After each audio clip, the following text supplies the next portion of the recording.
Prime Minister Narendra Modi will chair a review meeting with Maharashtra Chief Minister Uddhav Thackeray via video conferencing on Friday evening to assess the COVID-19 situation in the state, Mumbai Mayor Kishori Pednekar said.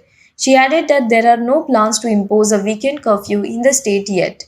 Maharashtra registered more than 36,000 fresh COVID 19 cases on Thursday, with Mumbai recording a sharp 31.7% spike in daily cases within 24 hours. The city's numbers include that of Dharavi, also Asia's largest slum cluster, which recorded its highest ever single day tally on Thursday. As per the data provided by the Mumbai Municipal Corporation, more than 20,000 new cases were recorded on Thursday in Mumbai, of which more than 17,000 or 85% are asymptomatic, while more than 1,000 had to be admitted to the hospital. Meanwhile, the Maharashtra Health Department has directed the BMC to ramp up testing for COVID 19, with the city reporting more than 20,000 fresh cases on Thursday. The Union Health Ministry, in a notification on Friday, said that all the international travelers will need to undergo 7-day mandatory quarantine on arrival in India, even if they test negative for COVID 19 at the airport. They will then have to undertake an RT PCR test on the 8th day of arrival in the country. The cumulative COVID 19 vaccine doses, meanwhile, administered in India have surpassed 150 crore marks on Friday.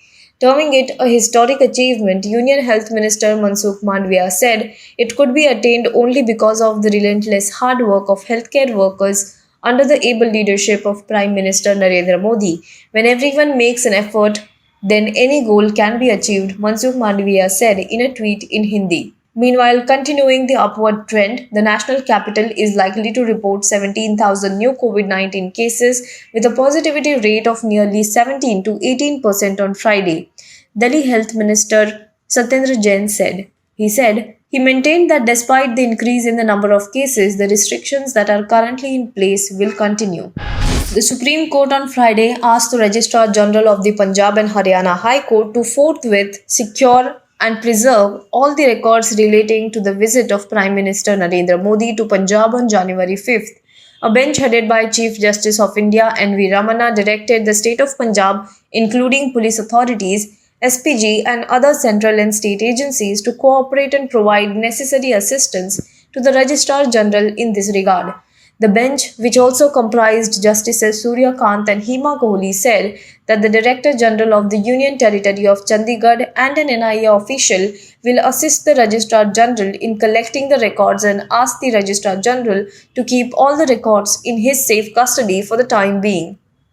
The Apex Court also asked the centre and the state to hold further action by the committees they have constituted to inquire into the alleged lapse in security measures pertaining to the Prime Minister's visit till it hears the matter again on January 10th. The directions came on a plea by Lawyers' Voice, a Delhi-based rights body.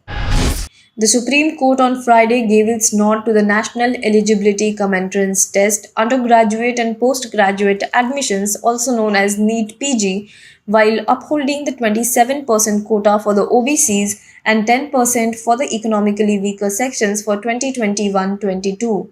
A bench of Justices D.Y. Chandrachud and A.S. Bopanna also accepted the recommendations of the Ajay Bhushan Pandey Committee and stuck to the 8 lakh rupees income cutoff for identifying those eligible for the EWS quota for the current admission cycle. The bench, while passing the judgment, stated that the validity of the criteria determined by the committee would prospectively be subject to its final order. The court said it will hear the matter in detail in the third week of March. Petitioners in the matter had challenged the July 29th notification of the Medical Counselling Committee, providing 27% reservation for OBCs and 10% for the EWS category in the NEET UG and PG All India quota. Kazakhstan President Kassym-Jomart Tokayev on Friday declared the constitutional order was mainly restored after the unprecedented unrest in recent days. Protest had erupted over surging fuel prices and escalated into an uprising against corruption. Violent clashes between protesters and security forces left dozens of demonstrators and forces killed. In a televised address on Friday, Tokayev said he had given security forces orders to open fire without warning if there were further disturbances. The president made reference to 20,000 bandits who had attacked the country's largest city of Almaty and vowed to destroy them.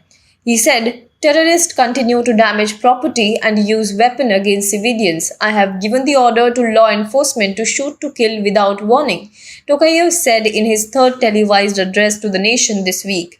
In an earlier statement on Friday, Kazakhstan's Interior Ministry said that 26 armed criminals were killed and 18 were injured.